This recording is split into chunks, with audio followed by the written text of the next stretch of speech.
E aí, pessoal?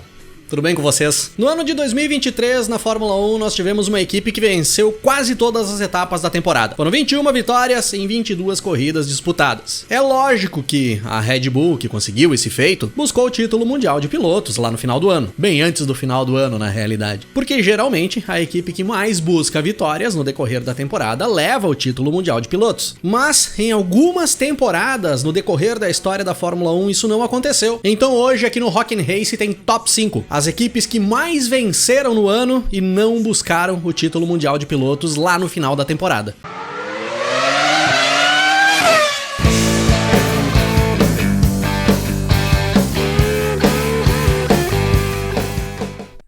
Começamos o nosso Top 5 de hoje lá no ano de 1958. Era o fim da hegemonia do argentino Juan Manuel Fangio na Fórmula 1. E após os anos de glória do argentino, quem passava a dominar as pistas, buscar mais vitórias e parecer se encaminhar para o título mundial, era a equipe inglesa Vanwall, tendo como protagonista o piloto britânico Stirling Moss, que tinha sido o rival do Fangio nas temporadas anteriores. Em uma temporada com 11 etapas disputadas, a equipe Vanwall conseguiu buscar 5 vitórias. Venceu quase 50% do número total de corridas, sendo que dessas 5 vitórias conquistadas pela Vanwall, o Stirling Moss buscou 4. Com essa quantidade de vitórias e os pontos conquistados, a Vanwall tornava-se ali naquele ano de 1958 a primeira equipe campeã mundial de construtores, porque era ali naquele ano que era disputado pela primeira vez na história da Fórmula 1 o Campeonato Mundial de Construtores. De 1950 a 1957 só se disputava o Campeonato Mundial de Pilotos. E aí é lógico que a Vanwall, tendo conquistado quase 50% das vitórias possíveis, e o Stirling Moss buscando quase todas elas, o Moss lá no final do ano foi campeão mundial de pilotos. Errado. A Ferrari, que venceu apenas 2 corridas no decorrer da temporada, acabou levando o título mundial de pilotos no final do ano. A Vanwall teve muitas vitórias, mas também teve muitas quebras e abandonos. A Ferrari teve menos vitórias, mas foi muito mais regular no decorrer do ano. E o conterrâneo do Stirling Moss, que corria pela Ferrari, o também inglês Mike Hawthorn, acabou sendo campeão mundial daquela temporada, tendo vencido apenas uma corrida no ano. Era ali, em 1958, a primeira vez que uma equipe com mais vitórias na temporada não levava o título mundial de pilotos ao final do ano.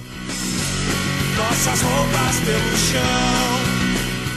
Em 1981, a Williams era a atual campeã mundial e era a favorita a levar o título novamente. Muito se imaginava que a briga pelo título de pilotos seria entre o atual campeão mundial, o australiano Alan Jones, e o seu companheiro de equipe, o argentino Carlos Reutemann. E boa parte disso se concretizou no decorrer da temporada. A Williams, no geral, foi a equipe mais dominante do ano, com uma briga ferrenha entre os companheiros de equipe ponto a ponto, e uma briga ferrenha tanto dentro das pistas quanto fora das pistas, a ponto de os 2 pilotos da Williams... Pode fazer isso, Nora?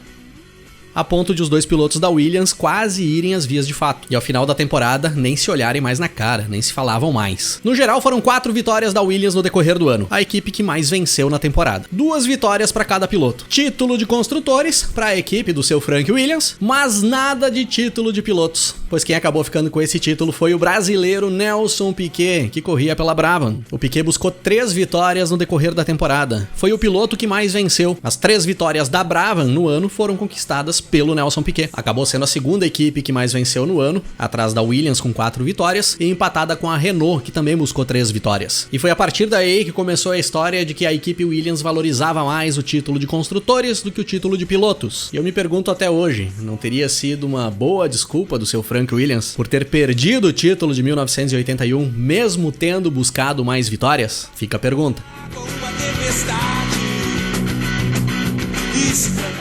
Em 1973, a Lotus era a equipe dominante da Fórmula 1. Era a atual campeã mundial, tendo buscado o título de 1972 com o brasileiro Emerson Fittipaldi. Dessa vez, em 1973, a Lotus seguia sendo a favorita a levar o título mundial, e o Emerson teria que disputar com o seu companheiro de equipe, um piloto arrojado e veloz que chegava na Lotus ali em 1973, o sueco Ronnie Peterson. Se o seu Colin Chapman, o dono da Lotus, queria buscar o maior número de vitórias possíveis ali dentro da temporada de 73, com essa dupla de pilotos de alto nível, deu certo. Foram 4 vitórias conquistadas pelo Ronnie Peterson e 3 vitórias pelo Emerson Fittipaldi. 7 vitórias da Lotus no total, em 15 corridas disputadas. Venceram praticamente metade das etapas. No final do ano, título de construtores para Lotus, mas nada de título de pilotos. Quem ficou com essa honra foi o escocês Jack Stewart, que sozinho buscou 5 vitórias no decorrer do ano, correndo pela Tyrrell, com aqueles lindos carros azuis ali do início da década de 70. Um ano espetacular do Jack Stewart, que pilotou muito para conseguir chegar na frente mais vezes e tornar-se tricampeão mundial, aposentando-se logo após o seu tricampeonato, ao final da temporada de 1973, no auge da sua carreira dentro da Fórmula 1, deixando a Lotus, a equipe que mais venceu corridas naquele ano, comendo poeira.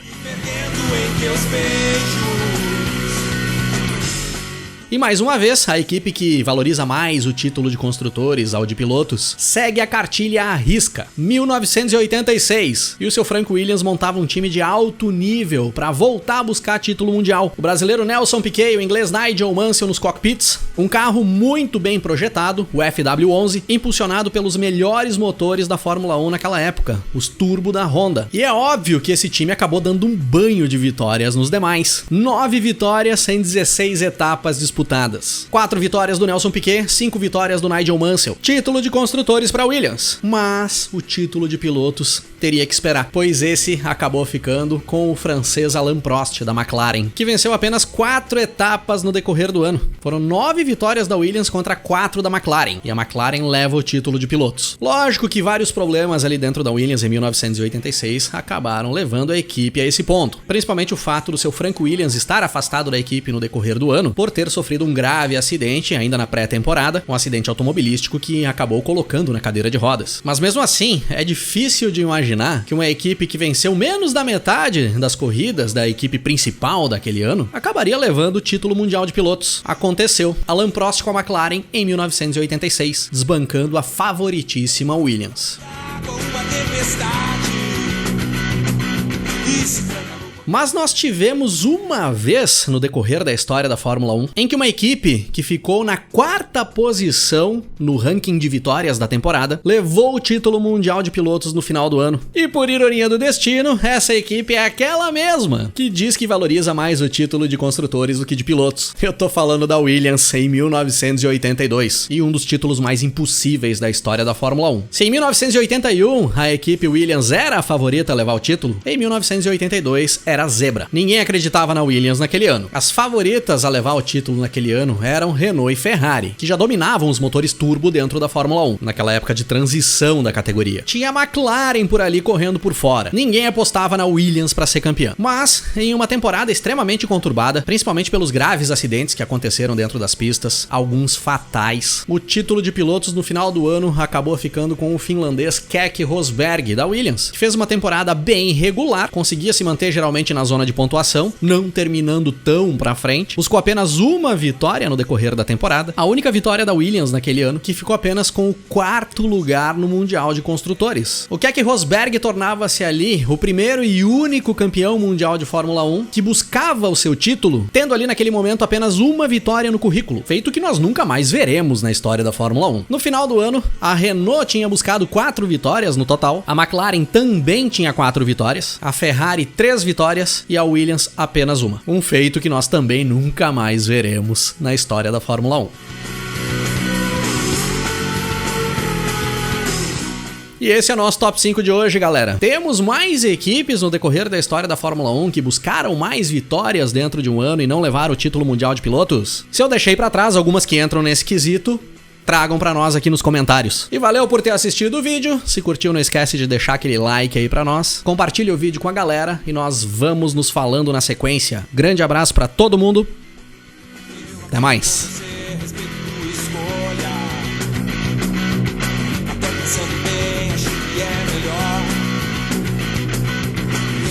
Contratempos eu não levo a sério. Sempre no final das contas eu